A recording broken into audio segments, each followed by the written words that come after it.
माय माऊली नमस्कार. चातुर्मास व्रतवसा कहाणी ऋषी पंचमीची. ऐका ऋषीश्वरांनो तुमची कहाणी. आटपाट नगर होतं. तिथं एक ब्राह्मण होता. तो आपला शेतीवाती करून सुखानं नांदत होता. पुढे एके दिवशी काय झालं, त्याची बायको शिवेनाशी झाली. विटाळ तसाच घरात कालवला. त्या दोषानं काय झालं, तिचा नवरा पुढल्या जन्मी बैल झाला. त्या बाईला आपला कुत्रीचा जन्म आला.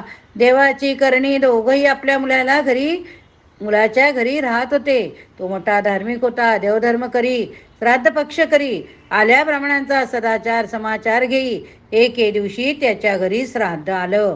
बायकोला सांगितलं, आज माझ्या बापाचं श्राद्ध, खीरपुरीचा स्वयंपाक कर. ती मोठी पतिव्रता होती.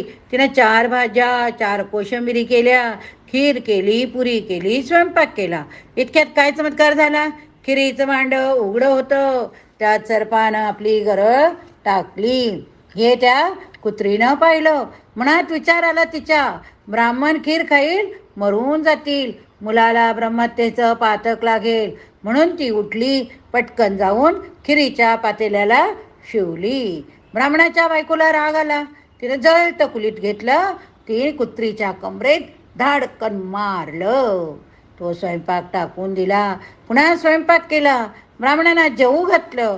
कुत्रीला काही उष्टमाष्ट देखील घातलं नाही. सारा दिवस उपवास घडला. रात्र झाली तेव्हा ती आपल्या नवऱ्याजवळ म्हणजे बैलाजवळ म्हणाली, आक्रोश करून रडू लागली. बैलानं तिला कारण विचारलं. ती म्हणाली, मी उपाशी आहे. आज मला अन्न नाही, पाणी नाही. खिरीच्या पातेल्यात सरपानं गरळ टाकली.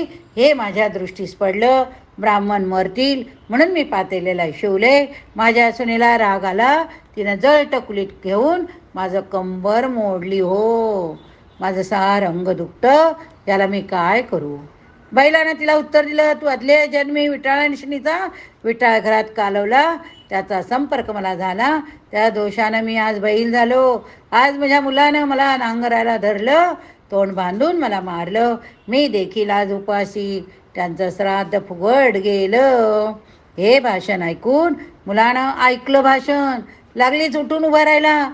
बैलाला चारा घातला, कुत्रीला अन्न दिलं, दोघांना चांगलं पाणी प्यायला दिलं. मनात फार दुःखी झाला. दुसऱ्या दिवशी सकाळी उठला, घोर अरण्यात गेला. तिथं ऋषींचा मेळा पाहिला. त्यांना नमस्कार केला. ऋषींनी त्याला प्रश्न केला, तू असा चिंताक्रांत काय. मुलानं सांगितलं, माझ्या बापाला बैलाचा जन्म आला, आईला कुत्रीचा जन्म, त्यांना मोक्ष कसा मिळेल या चिंतेत मी पडलो.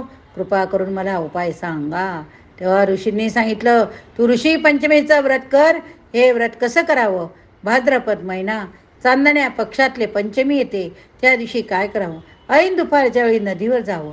आघाड्याची प्रार्थना करावी. त्याच्या काष्टानं दंतघावन करावं. अळकांटी कुटावी, ती वाटून घ्यावं. केसांना लावावं. आंघोळ करावी. धुतलेली वस्त्र नेसावी. चांगल्या ठिकाणी जावं. अरुंधतीसह सप्त ऋषींची पूजा करावी. असं 7 वर्ष करावं. शेवटी उद्यापन करावं. व्रतानं काय होतं. रजस्वाला दोष नाहीसा होतो. पापापासून मुक्तता होते. नाना तीर्थाच्या स्नानाचं पुण्य लाभतं. नाना प्रकारच्या दानाचं पुण्य लागतं. म्हणे इच्छिलेलं कार्य पूर्ण होतो. मुलानं हे व्रत केलं, त्यांचं पुण्य आपल्या आईबापास दिलं. त्या पुण्याने काय झालं, रजोदोष नाहीसा झाला. आकाशातून विमान आलं. विमान खाली उतरलं. बैल पोहता तो सुंदर पुरुष झाला. कुत्री होती ती सुंदर स्त्री झाली. दोघं विमानात बसून स्वर्गाला गेली. मुलाचा हेतू पूर्ण झाला. तसा तुमचा आमचा हो.